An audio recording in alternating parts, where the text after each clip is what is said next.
ایمان کی فوج میں آج بھی ریکروٹمنٹ جاری ہے، اور یہ انشاءاللہ اس آخری حد تک جاری رہے گا، اس آخری قیام تک جاری رسائی رہے گا، جب تک کہ منتخب خون حسینی کا ظہور نہ ہو جائے۔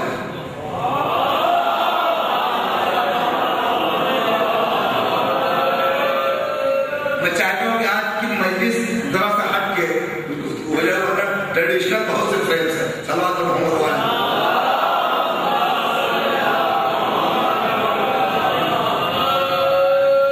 وہ کیا ہے وہ تو سب جانتے ہیں۔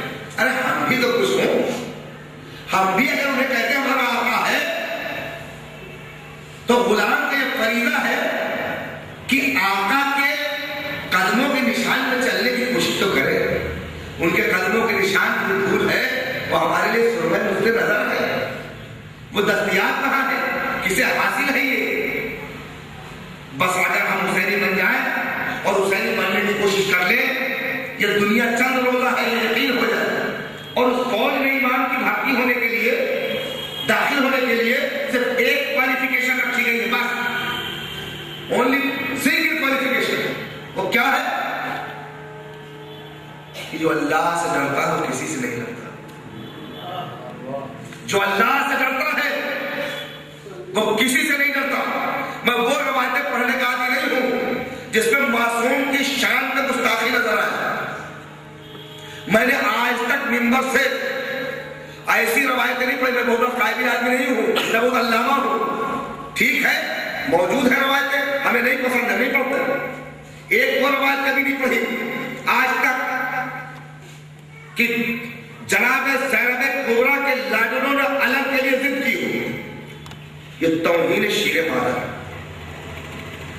دوسری روایت کبھی نہیں پڑھی کہ دربار شام میں فضہ کے لیے، جانتے جناب فضہ کون ہے؟ رسول نے بہن کہا ہے، رسول نے بیٹی کہا ہے، علی اور فاطمہ نے بہن کہا ہے، حسنین اور زینبین نے ماں کہا ہے، اور یہ ماں کہنا رسمی طور پہ ہم لوگ ایسا نہیں ہے کہ کسی بھی بزرگ خاتون کو، کسی نصیدہ خاتون کو ماں کہہ دیا جائے، یہ معصوم کا قول ہے، اور قول معصوم میزان عدل ہوگا۔ وہ ایسی تھی کہ جسے حسنین اپنی ماں کہہ سکے، ان کی شان میں گستاخی کبھی نہیں برداشت کرتا کہ شمس تاجدارا لہرا کے چلا، اور بیوی زینب نے نعوذ باللہ نجف کی طرف رخ کیا اور دیکھا کنیز کے بچانے والے ہیں۔ یہ کسر شان، یہ فکر اسی لیے ہے، آپ سمجھ لیجئے، ورنہ روایتیں بہت سی ہیں، مثبت بھی ہیں، منفی بھی ہیں، کچھ ہماری سمجھ میں آتی بھی ہے، کچھ ہماری سمجھ میں نہیں بھی آتی ہے۔ ہم یہ نہیں کہتے کہ وہ غلط ہے، ہمارے شعور و ادراک کے دائرے سے اوپر ہے، ہم انہیں سمجھ نہیں پاتے، لیکن بیان نہیں کرنا چاہیے جو اپنی تو سمجھ میں کم سے کم آ گیا ہو، ورنہ سوال نوجوانی کا میں یہ سمجھ میں نہیں آتا، گفتگو ہی سے شروع کرتا، یہ سمجھ میں نہیں آتا، کیا سمجھ میں آیا؟ کیا اللہ سمجھ میں آیا؟ جو ذہن میں سما جائے وہ اللہ نہیں ہے، جو ذہن میں سما جائے وہ اللہ نہیں ہے، وہ ہمارے ذہن کی پرداخت ہے، وہ ہمارے ذہن کا کریشن ہے، وہ لامحدود ہے، محدود میں سما ہی نہیں سکتا۔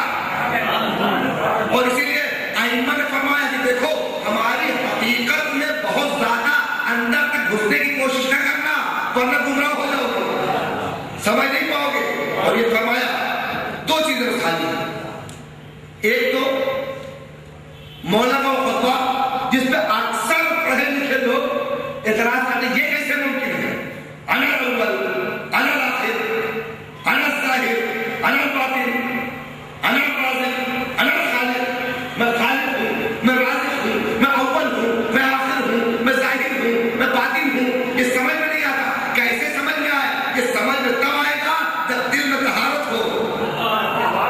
سب سے بڑی شرط یہ ہے کہ نسلوں کے ساتھ ساتھ وجود ظاہری میں طہارت ہو، وجود ظاہری میں بھی طہارت ہو۔ اسی لیے میں اکثر یہ آپشن دیتا ہوں، ایک پرسکرپشن لکھ کے دیتا ہوں، کچھ نہ کرو، کم سے کم شکل مسلمان نظر آؤ، کم سے کم بظاہر مسلمان نظر آؤ۔ یہ میں پرسکرپشن لکھ کے اکثر لوگوں کو دیتا ہوں، کچھ نہیں کر پاتے ہو تو میں کیسے چلا جائے گا؟ سچ بات تب آئے گی، سچا ہے جب کبھی امتحان ہو تب نہ پتا چلے گا، بظاہر تو دکھائی دے، مسلمان ہے کیسے پتا چلے؟ شکل سے تو مسلم نظر آئے،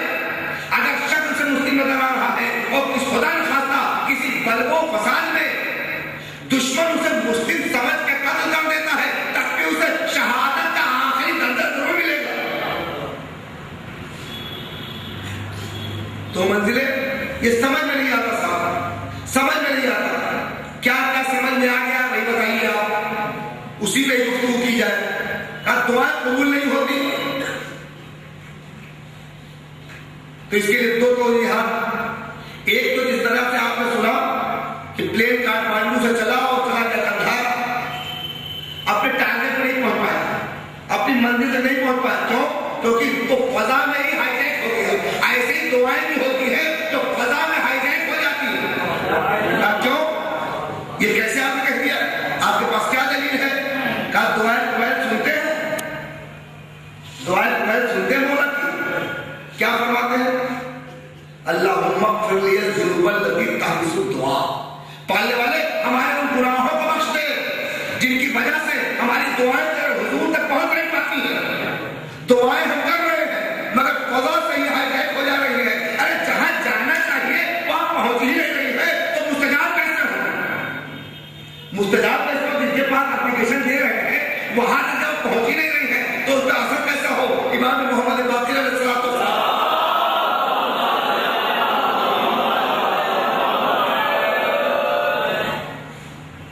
کہا تمہاری دعائیں اس لیے قبول نہیں ہوتی ہے کہ تمہارا عقیدہ توحید ہی درست نہیں ہے. تمہارا عقیدہ توحید ہی درست نہیں ہے. جب عقیدہ توحید ہی درست نہیں ہے تو تمہاری دعائیں قبول ہو تو کیسے ہو؟ کہا تمہارا عقیدہ توحید ہی تو ہے کہ جو بارش قطرات پھینکتا ہے وہ اللہ ہے، جو پوری دنیا میں اجالا پھیلاتا ہے وہ اللہ ہے، جو زمین سے دانے اگاتا ہے وہ اللہ ہے، جو حیات دیتا ہے وہ اللہ ہے، جو موت دیتا ہے وہ اللہ ہے، جو اولاد دیتا ہے وہ اللہ ہے، جو دولت عطا کرتا ہے وہ اللہ ہے. پر تمہارا تصور یہی تک کوئی محدود ہے الوہیت کا؟ یہ اللہ کی عبادت تم یہی سمجھتے ہو نا؟ یہ ساری چیزیں ہم ادا کرتے ہیں، یہ ساری چیزیں ہم ادا کرتے ہیں. جانتے ہو تمہاری دعائیں کوئی قبول ہوتی؟ اب اگر چاہتے ہو کہ دعا قبول ہو تو اس طرح سے دعا مانگو، یا رب محمد، یا رب علی، یا رب فاطمہ، یا رب الحسن، یا رب الحسین. جب اس وسیلے سے مانگو گے تب دعا قبول ہوگی.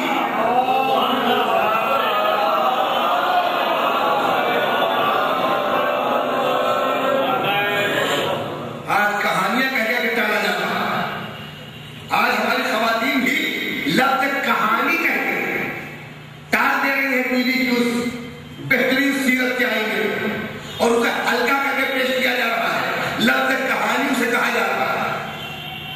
نہیں معلوم کہ شوہر کی اجازت کے بغیر قدم باہر نہ نکالنا، شوہر کی اجازت کے بغیر قدم باہر نہ نکالنا یہ بھی کہانی ہے. ارے یہ اتنی دلچسپ کہانی ہے کہ کفر و الحاد کے اندھیرے اسی روشنی میں مٹ جاتا ہے. کیا یہ بھی کہانی ہے کہ جب بیٹی کو رخصت کیا تو یہ وصیت کی؟ آج ہمارے خانوادے جو بکھر رہے ہیں، ٹوٹ رہے ہیں، جو اصلی سوشل پرابلم ہے کہ گھروں کا ٹوٹنا صرف اس وجہ سے ہے کہ اس وصیت رسول کو ہماری خواتین نے، ہمارے گھر والوں نے، بڑوں نے، بزرگوں نے ایک طرف پھینک دیا ہے کہ دیکھو اپنے شوہر سے ایسی کوئی تمنا نہ کرنا جسے وہ پورا کرنے کی مستقیم ہو. اور جن گھروں میں یہ چیزیں آ جاتی ہیں وہی بکھراؤ پیدا ہوتا ہے. یہ بھی کہانی، یہ بھی قصہ. کیا 2 رکعت نماز پڑھنا یہ بدھی کے گھر میں اسلام کا پیغام دینا؟ اگر چاہتی کہ علی نے ٹھوکر مار کے مردے کو زندہ کیا تھا تو فاطمہ بھی اگر ٹھوکر مار دیتی تو دلہن زندہ ہو جاتی. لیکن فاطمہ نے ٹھوکر مار کے دلہن کو زندہ نہیں کی. اور یاد رکھیے اگر ایک کہانی ہوتی تو اصل معجزہ سمجھ میں نہ آتا.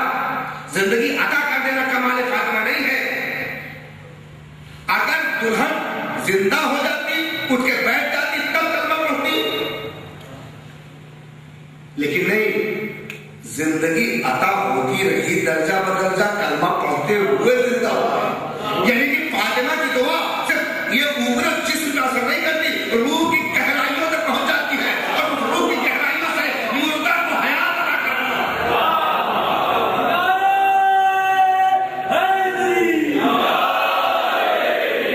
لیکن کبھی کبھی منزل